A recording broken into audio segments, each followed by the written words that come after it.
Good morning, afternoon, evening everyone. Hi, I'm Miss Mira and welcome back to my channel. I hope all of you guys are doing fine, are doing great, and ready for another fangirl-filled rant for this video.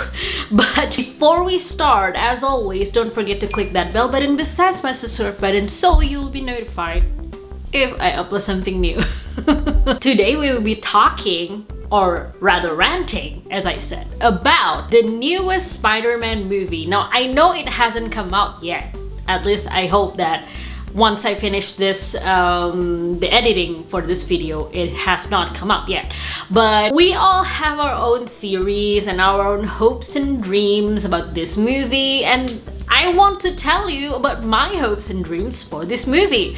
So we will be talking about the characters that might have come out in the movie, in the Spider-Man No Way Home movie. Why?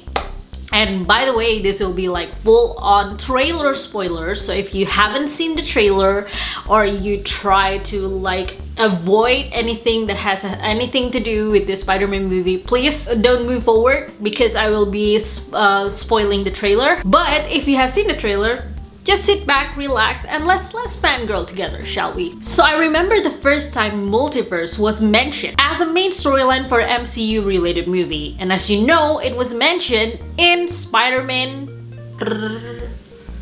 Far From Home? Yeah, Spider-Man Far From Home, where an alleged superhero, I don't want to remember his name, but I'm probably gonna show his face here, claiming that he was from another Earth that was similar to Peter Parker's. When I found out that that multiverse was just a hoax, not gonna lie, I was disappointed. But now, Multiverse is actually a part of the story, and I am pumped to see how it goes. I was even more pumped when I hear that other characters from previous Spider-Man movies might show up to spice up the situation. I legit squealed when Doc Ock appeared.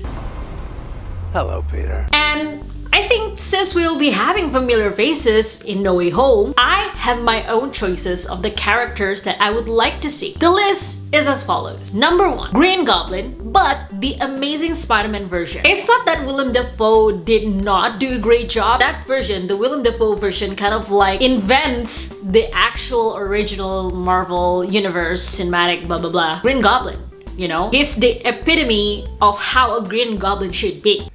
You know how much I sacrificed?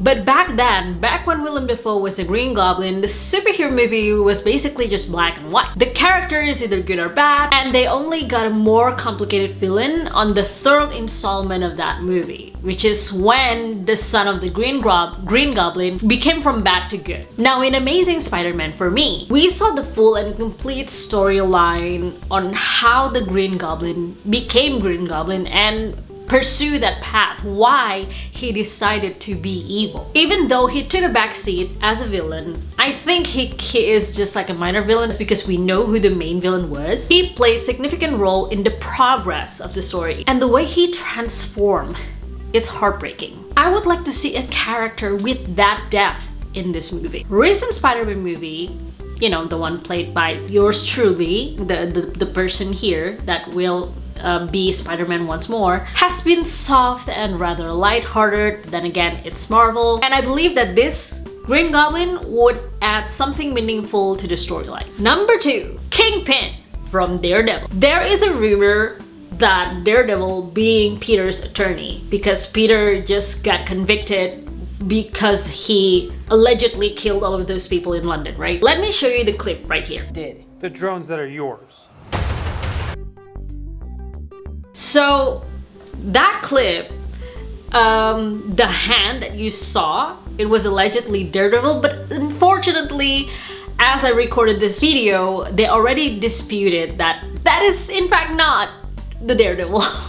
However, I still want Daredevil to appear in this movie. And if Daredevil appears, it is only logical that his nemesis appear there too. Wilson Fisk or sometimes called Kingpin, is a titular character in the series starring the blind vigilante. Looking very menacing and heartless, he actually showed to have a softer side, adding complexity and meaning to his entire upbringing. I don't expect him to be like a major villain in this movie because I thought that it might interfere with the entire storyline. Just a little cameo would do. However, another version of Kingpin did mess up an entire universe. I can't wait to kill one more Spider-Man.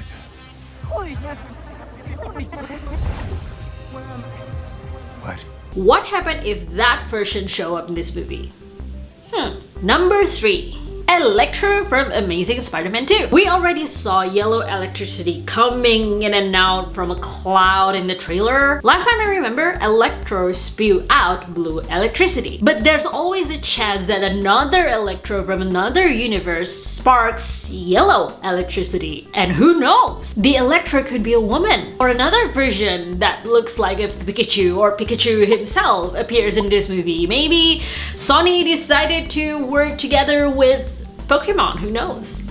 Randomness aside, Electro is a very memorable character from The Amazing Spider-Man 2. His origin story was quite rough, and he has that classic villain timeline going on. Would be great to see how the writers could incorporate it into the crazy multiverse. Number 4. Gwen Stacy, or Spider-Gwen, the one that's from Into the Spider-Verse. To introduce more drama, Gwen Stacy from another universe could show up and meet Peter Parker. And I'm not talking about Gwen Stacy from The Amazing Spider-Man, even though she's already a good iteration. One, Emma Stone already has her own thing going on. For me, it's time for her to be more involved in other projects, much more exciting than just superhero movies. Second, Spider-Gwen, for me, has a more interesting backstory. Alright people, let's start at the beginning one last time. My name is Gwen Stacy. I was bitten by a radioactive spider. And for the last 2 years, I've been the one and only Spider-Woman. Plus, if she meets Peter, where in her story, Peter was the crazy lizard and also her best friend that died, I believe. Imagine when they meet, imagine the chaos and drama that would ensue. Number 5. Miles Morales from Into the Spider-Verse. If Peter Parker has to face so many of his enemies, he would need some backup. One that might not come from the Avengers because they might just be busy internally or has to face another threat. You don't know, right? Other than Daredevil and Spider-Gwen, I believe Miles Morales' version of Spider-Man can be a great asset. He does not only have his webs and stick into things like other Spider-Man does, but he can disappear and emit electricity. How awesome is that? He should be a great addition to Team Spider-Man. Now, I know that this honorable mention that I'm going to say is not related to any of the previous characters that I already mentioned, but I would like to see Ned Leeds as the Hobgoblin. So the story behind this on why I want to see this character is because I'm currently reading a novel. Maybe I have it right here, hold on. Oh yeah, here it is. Okay, I'm currently reading this. And if you can see it, yeah, it's a Spider-Man novel. It says Craven's Last Hunt, and there was a mention here about Ned Leeds as a Hobgoblin. And if you know Ned is currently Spider-Man's best friend. However, in here, it was mentioned that although he is Peter Parker's best friend, he's also a villain named Hobgoblin, the one that looks a lot like Green Goblin and uses quite similar stuff like weapons that Green Goblin uses as well. But it could be another Ned, you know, not the Ned that we know from the MCU timeline. It could be another Ned that happens to be a villain, and then he showed up and he could like do a parent trap situation and switch with the actual Ned. How awesome is that? But yeah. But yeah, those are the characters that I would love to see in the Far From Home movie. But let me know, do you have a character that you would like to see in Spider-Man Far From Home? Please leave the comments down below. And that's it. That's all I have for you guys today. Thank you so much for watching. I hope you liked this movie, not this video. I hope you liked this video. And if you do, don't forget to comment, like, subscribe, and share. Follow me on Facebook, Instagram, Twitter, and TikTok. They are all in my description below. Thank you again so much for watching, and I will see you next time. Bye! Do you know that this shirt is actually from Spider-Man? Bye!